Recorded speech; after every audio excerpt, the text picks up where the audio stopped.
一般上剪头发我们会用这把，这把是平剪，也是综合平剪。我们用它呢，是因为它可以色剪，可以干剪，可以点剪，可以直剪，可以滑剪，所以这把就已经可以做完很多东西了。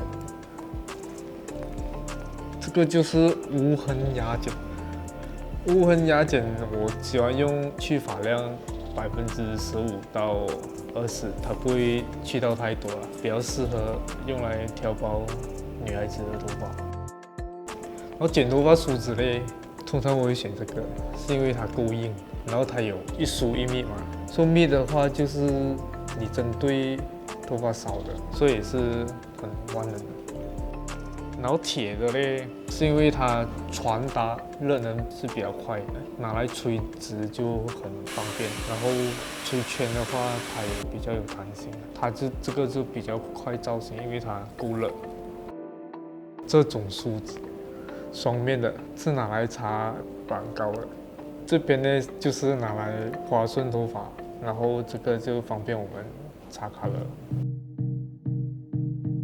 哦，代表自己的。这个，因为它一把剪刀就可以做出这样多不同的剪法，就好像我这样，我可以烫发、染发、剪发、吹发，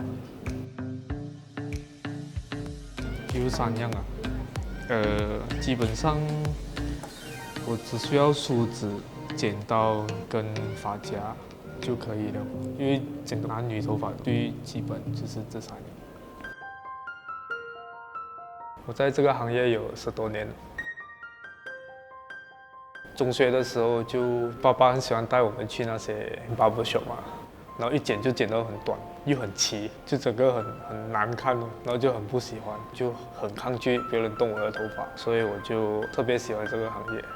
然后中学开始可以留头发之后，就在暑假我就开始自己染头发，它从黑色变去有颜色，就觉得蛮有兴趣，所以想在这方面发展。我学了之后，大概2、3年过后才开始升级为造型师。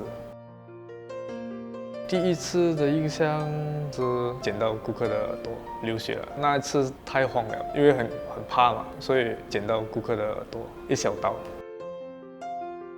我有想过转行啊，因为普通的公共假期基本上我们是在工作的，然后周六周日也不能和家里人相聚在一起，有点厌烦。不过当你想到为什么你进入这个行业，就必须要坚持咯。